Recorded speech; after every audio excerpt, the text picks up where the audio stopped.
Come on man. Tuhan panggil saudara itu bukan terkungkung di agamawi, tapi saudara dipanggil Tuhan untuk menggenapi agenda Tuhan yang ilahi, rumah Tuhan, suatu imamat yang kudus. Gimana nggak bisa kudus kalau kamu nggak dipisahin dulu? Nggak bisa. Eklesia panggil, pisah, bangun. Nggak bisa.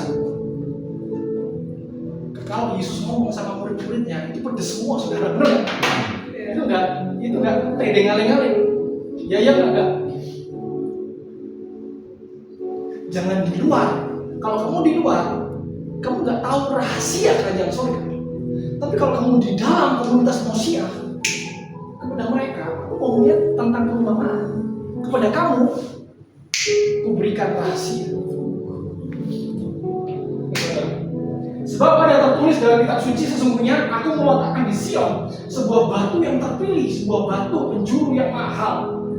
Dan siapa yang percaya kepadanya tidak akan dipermalukan. Ayo, 1, 2, 3. Karena itu bagi kamu yang percaya, ia mahal. Oh my God. Bagi kamu yang percaya, yang tinggal di dalam komunitas manusia, kamu mahal. Ingat loh, Yesus dan Petrus sudah satu bahasa. Dia bilang, kamu yang percaya, kamu yang baik, kamu yang tinggal, kamu mahal. Makanya kamu harus dipisahin. Gak bisa. Peter, Simon, mulai hari ini kamu menjadi penjala manusia. Itu kan dipisahin saudara dari lingkungannya. Amin. Itu kan dipisahin dari lingkungannya. Ada sesuatu yang gak enak. Kalau kamu gak dipisahin, kamu cuma berdasarkan asas pri kemanusiaan, tanda kutip.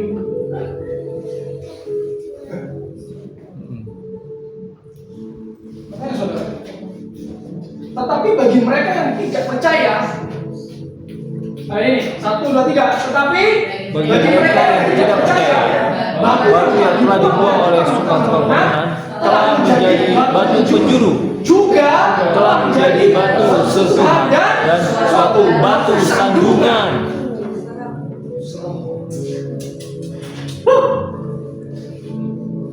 Buat orang-orang percaya, dengerin ya, buat orang-orang percaya, kita adalah di atas batu penjuru.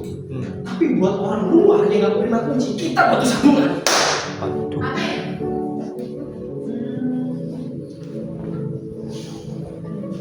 Yeshua bilang ini, kamu nggak bisa. Kalau benar-benar salah-salah, jangan di area abu-abu. Nggak bisa. Buat mereka itu adalah batu sandungan. Tapi buat kita yang percaya, iya mahal. You are special. Katakan saudara, kamu mahal. Kamu mahal. Saudara, please tangkap ini dengan paradigma yang dewasa. Ya. Amin. Karena gini loh, kita nggak bisa. Kalau mahal itu cara servisnya beda, benar nggak? Iya. Kalau punya mobil yang mahal dengan mobil pickup misalnya, lain kan servisnya? Iya. Lain dong. Cara penanganannya lain, makanannya beda. Lain, olinya beda. Olinya beda. Nih saudara, sedikit lagi. Ini bahayanya eklesia nih ya, bahayanya eklesia. Yuk, kita baca Wahyu 2 ayat 4-5. Kita baca sama-sama. 1, 2, 3. Namun demikian, aku mencela engkau, karena engkau telah meninggalkan kasihmu yang semula. Sebab itu, ingatlah betapa dalamnya engkau telah bertobatlah dan lakukan lagi apa yang sudah engkau lakukan. Jika tidak demikian, aku akan datang kepadamu dan aku akan mengambil kaki dianmu dan tempatnya jika engkau tidak bertobat. Saudara, saya mau ajak next level. Bahwa gini, ketika kamu nggak melakukan dosa fisik, dosa apapun lah, dosa fisik ya saudara, apapun itu, mencelakai orang atau berzina atau dan lain-lain lah. Tapi kamu meninggalkan kasihmu yang semula, levelnya beda loh. Kamu sudah jatuh terlalu dalam. Sorry itu sih saudara, cek dan uji. Ketika kita di luar, kita melihat semua baik-baik aja, benar nggak? Bahkan di tempat ibadah semua baik-baik aja. So gini, Yesus bilang gini, wah ini dia nih, ayat yang berikutnya nih. Yuk, apa nih? Wahyu 2 ayat 19. 1, 2, 3. Aku tahu segala pekerjaanmu, baik kasihmu maupun imanmu, baik pelayananmu maupun ketekunanmu. Aku tahu bahwa pekerjaanmu yang terakhir lebih banyak daripada yang pertama. Kamu makin rajin, makin jatuh bisa-bisa. Iya. Makin banyak kegiatan, makin sibuk, jatuh kamu bisa-bisa. Iya. Bukan jatuh fisik loh, kasihmu jatuh. Iya. Kamu meninggalkan kasih yang semula. Iya. Kamu sibuk sana sini, ngurusin sibuk. Kamu nggak ada hubungan pribadi dengan Tuhan. Kamu melayani, sibuk melayani. Be careful. Di dalam wahyu ini ingatlah betapa dalamnya. Emang yang jatuh orang yang berzina doang. Enggak. Ini levelnya lebih tinggi saudara. Iya. Kamu nggak ada kasih mula-mula, kamu nggak ada passion. Iya. Kamu jatuh terlalu dalam. Habis. Kamu jatuh terlalu dalam. Kamu cuma datang rutinitas. Aku biar absen ah. Yang penting absen. Yang penting melihat kamu muka. Hati-hati. Hati-hati di dalam komunitas Mosiah. Hati-hati. Iya. Lain. Iya. Lain.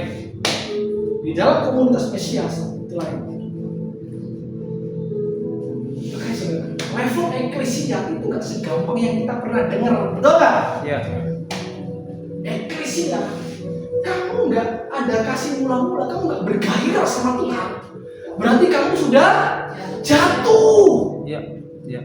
Pak, saya gak mencuri pak, udah jatuh, udah. Iya.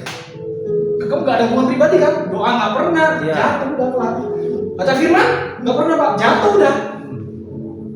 Pak, tapi saya gak mencuri, saya gak berzina, jatuh terlalu. Betapa dalamnya. Betapa dalam. Pak, saya orangnya rumahan pak. Saya mengurung diri aja. Saya supaya polos lah, saya supaya nggak tercemar di area lain. Jatuh itu bukan soal itu. Kamu kehilangan kasih, kehilangan passion buat worship Him, buat baca firman. Kamu nggak pernah baca firman, selesai. Iya. Berarti cek, jatuh pasti. Dan kita mencatat betapa dalamnya. Makanya bertobatlah dan lakukanlah lagi apa yang semula. Yang dulu rajin baca firman, baca. Iya. Yang dulu sering berdoa terus. Iya. Lakukanlah lagi, bertobat. Halo. Aku tahu segala pekerjaanmu baik. Kurang apa saudara? Maupun imanmu, baik pelayananmu, maupun ketekunanmu. Udah kasihnya bagus, imannya bagus, pelayanannya bagus, ketekunannya bagus. Bahkan ini pekerjaanmu yang terakhir lebih banyak nih, lebih banyak tuh lebih rajin, lebih banyak kegiatan ini itu. Selesai. Yesus bilang ini, betapa dalamnya kamu telah jatuh. Gimana saudara? Panas. Gimana? Iya bro. Berarti bukan soal pelayanan, bener gak? Iya. Bukan soal kamu sudah mengasihi atau nggak, benar? Iya. Bukan soal kamu sudah percaya, ya? Bahkan bukan soal Tuhan tahu kok. Tuhan aku lebih rajin, aku bikin ini, bikin itu. Aku pelayanan sana sini.